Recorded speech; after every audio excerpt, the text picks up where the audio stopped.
Hi, and welcome to Cooking with Rachel and Sophia. And today we're going to show you how to make a Harvest Chicken Casserole. And hopefully you can cook together and make something delicious that maybe you wouldn't have tried in the past. And this is Anthony over here. He is going to help us cook as well. So we wanted to start this to really just help educate others, help get kids eating just some different things. All of the recipes that we will make are healthy, and then we're going to find out if they are children approved. All right, so in today's Harvest Chicken Casserole, we've got sweet potato. I already washed the sweet potato. We have got Brussels sprouts. I did wash those as well. We've got some onions. We've got some garlic. And then we have our wild rice cooking, which for wild rice, and when we're cooking it, instead of using water, we added bone broth. And the reason for that is because bone broth has more protein than any kind of chicken stock, and it really helps to heal the digestive system. I'm sure you've heard before that when we're sick, we should have chicken noodle soup, and that's because of the bone broth that is typically in chicken noodle soup. So to start our recipe, we have come prepared. Now, some pro tips to help you have ease in the kitchen. We have a grocery bag that we're going to use as our garbage. So when we are cutting the ends off the Brussels sprouts, we're going to put it in our bag, what we don't need. And then when we're peeling our potato, we're going to put the skins in the bag. So that way, all we have to do when we're done, cleanup is easy. Grab the bag and throw it in the garbage. So to start us off, I'm going to cut the ends off of these Brussels sprouts. And then Sophia is going to peel the outside. Now when you cut a Brussels sprout, you always want to peel the outside layer off, just because typically the outside layer is going to be wilted and that doesn't cook up very well. All right, so put it right here when you're done, and then your scraps you can put in there. Now the other thing, cooking together, for one, it's nice to bond as a family, and typically when kids are involved in the cooking process, they're more inclined to try new things. And if you hear that background noise, we are cooking the rice in the pressure cooker just to make it easier, and that's one less thing that I have to cook over the stove. All right, so once we get all the ends cut off and the outside peeled away, we're then going to cut these into quarters. Now the recipe will be posted in the comments, but I did make some adjustments. In the original recipe, it says to use water for cooking the rice, and I'm not doing that. We use bone broth to add some more nutrients. Now we're going to quarter these. So we cut these in half, and then we cut them in half again. And for any kids out there, you always want to make sure that you are supervised when using a knife. Now because we're going to end up cooking all these vegetables over the stove, what I'm going to do after I quarter them is I'm going to put everything into a bowl. So by putting all the cut vegetables into a bowl, when we cook it on the stove, we just got to add the oil, and first you wait for a hot pan, then you add the oil, and then once the oil is hot, then you're going to add the veggies, and that will help give them a really nice color. All right. Now, the other thing that you can do is you could cut all of your veggies ahead of time, and then if you want to cook this fresh for dinner during the week, all you have to do is throw everything together. And what we're doing here today is that instead of leaving the chicken breast whole, we're going to cut them into smaller pieces so that it's easier to cook them. And it cuts the time in half. Now you could cook your rice, you could cook your veggies, your chicken, and if you wanted to, you could put it all together in a casserole dish. And then let's say during the week, you don't really feel like cooking, or if you were planning ahead, then all you have to do is grab the casserole dish and throw it in the oven. So now that we have the Brussels sprouts cut, we're gonna go ahead and peel the potato. Now again, if you're using a peeler, be very careful. You always wanna go away from you. And I leave the ends on until I'm done peeling it, so that way I've got something to hold on to. So we're gonna, all right, now that we have our potatoes peeled, it is time to go ahead and cut them. So I'm going to cut them into smaller pieces. You can cut, honestly, any of these vegetables into whatever size you'd like. You just want to keep in mind that the bigger the size, the longer it's going to take to cook. So I cut the ends off first, and then I'm going to go ahead and cut it in half.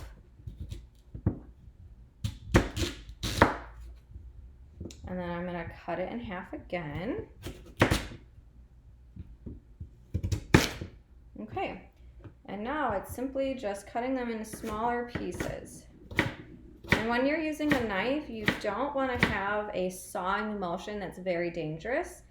You want the knife to simply glide through your food. All right, so we're going to put this in the bowl. Okay, our potatoes are done. Now we're going to move on to the onions. And if you notice, I've got 2 different cutting boards here. Great job, Soph. Okay, so I'm going to take this cutting board, I'm going to put it in the sink. Now for onions and raw chicken, I prefer to use a glass cutting board. First of all, because onions have such a strong smell, and if we use a plastic cutting board, the smell of the onion is going to stay on the cutting board. All right. Now, I grabbed 2 onions because one was kind of small, and we like onions. So let me show you how we're going to cut these today. Okay, I'm going to cut the top off, or just the edge here, very carefully. Now I'm going to cut the other side.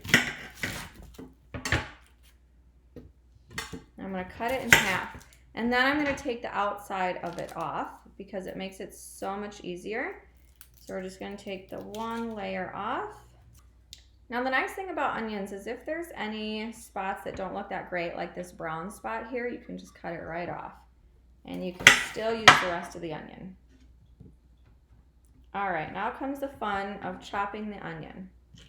You can chop this up any way you want. I'm going to do some smaller pieces today.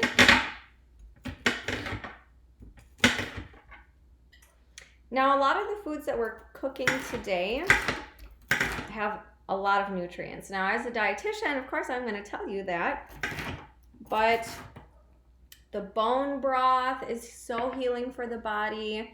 So many of the things that we're cooking with today, like the onions, the sweet potatoes, Brussels sprouts, they have vitamin A, which we know is very good for our eyes, but it also helps regulate blood sugar and hormones that are produced from our adrenal glands, such as cortisol, which we know is associated with stress. Now, the other thing that these foods have, like the onion and the sweet potatoes as well, is B vitamins. Now, B vitamins are essentially, they just help our metabolism. So they help us metabolize and utilize carbohydrates. The other thing that, let's say, like the sweet potatoes and the Brussels sprouts have is something called potassium. And potassium is really important for insulin and regulating blood sugar. So potassium essentially helps to pull the sugar out of our blood and to get it utilized right away so that you don't have these big spikes in your blood sugar. Now, chromium and manganese is also in Brussels sprouts, the onion, and the sweet potatoes. And these two help regulate blood sugar. Now, chromium in particular, if you have low levels of chromium, that can lead to insulin resistance, which if you're concerned about your blood sugars, we want to make sure that your body and your blood sugars are as supported as possible. And so cooking with foods like we're using today, these nutrient-dense whole foods are going to help you with regulating your blood sugar. And when our blood sugar is regulated, our energy levels are more regulated and we have more energy. All right, so now that we've got our vegetables all cut up, we're gonna get the rest of them in this bowl here. And then we're gonna go ahead and cut up our chicken, which again, I will use the glass cutting board for. So everything's together in the bowl. Great job, Sophia. Now for our chicken. Cutting the chicken into strip. That is raw chicken. Are you kidding me? Sophia. Sorry. That's so gross. Okay, someone's gonna have to. Okay, so we cut the chicken into strips. It looks so good though. Ew, that's so gross. It's raw chicken. Oh my gosh. I cannot. It looks so good. So we're gonna cut the chicken. Now, because I'm gonna cook the vegetables and then I'm gonna cook the chicken, I'm gonna put the chicken in a different bowl.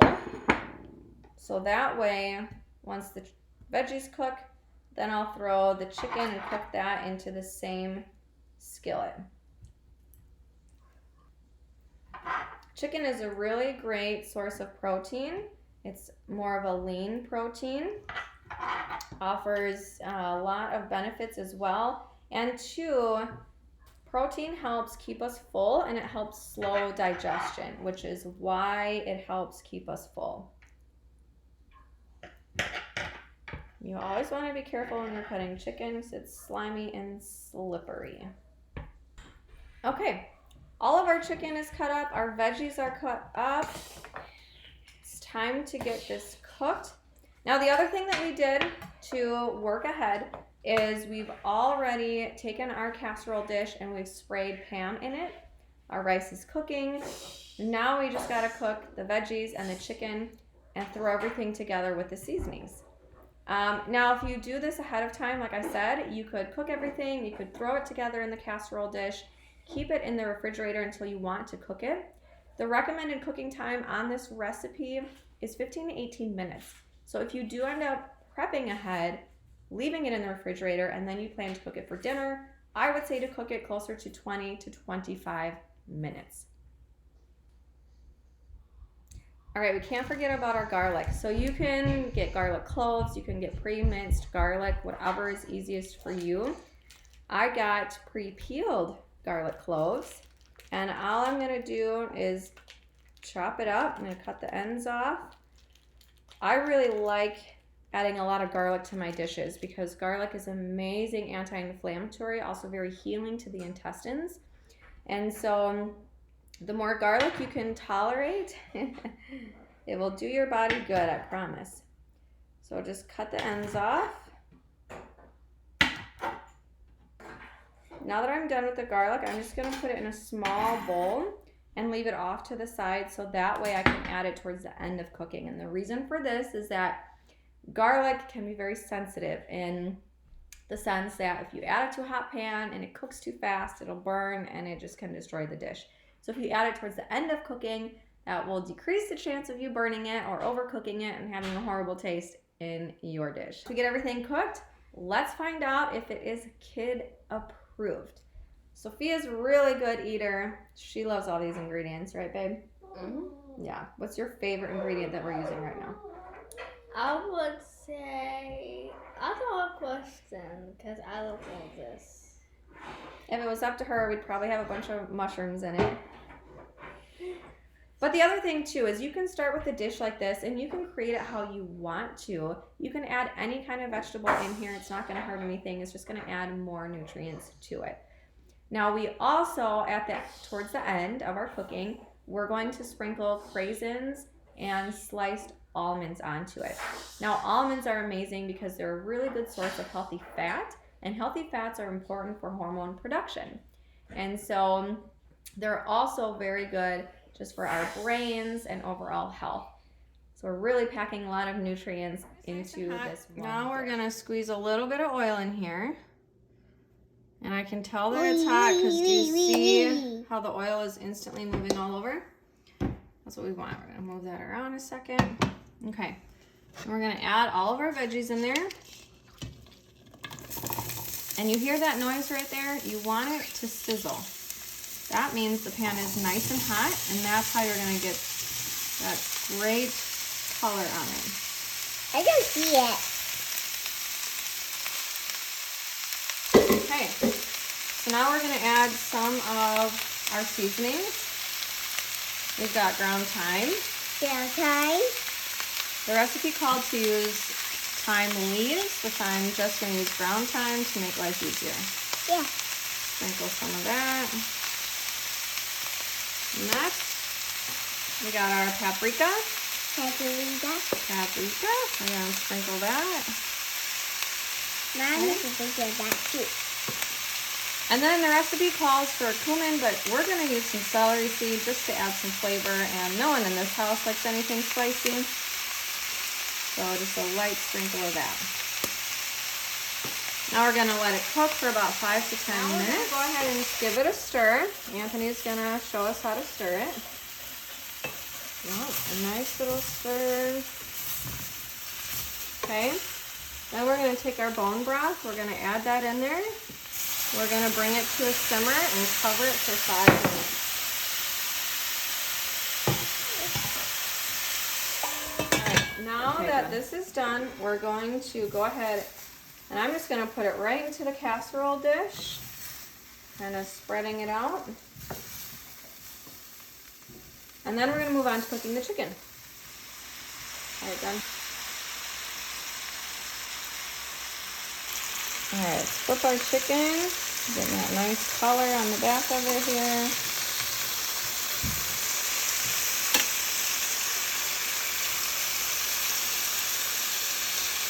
Add the garlic in here. And again, I'm not going to cook it too long. I'm going to put it on the pan because of all the juice from the chicken. So I'm gonna let that cook for a minute and then I'm gonna stir everything together and we're gonna add it to our casserole. All right, now that our chicken's done cooking, I'm gonna go ahead and add it to the casserole here, and I'm gonna add all the liquid that's left as well to help make sure all that flavor is in the dish. Don't forget to scrape out everything else that's in there. Don't wanna miss out on the garlic. All right, now it's time to mix everything together. And make sure get it nice and even.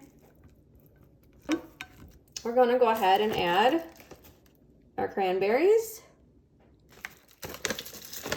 We get the 50% less sugar just because we don't want too much sugar in our food.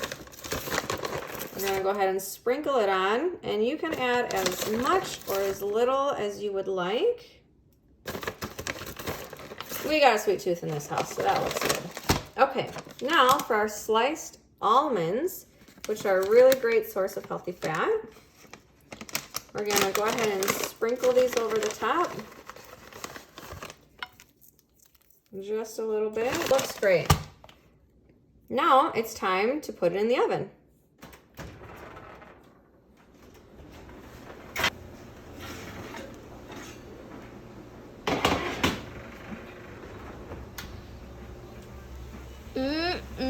All right, Sophia's doing our taste test.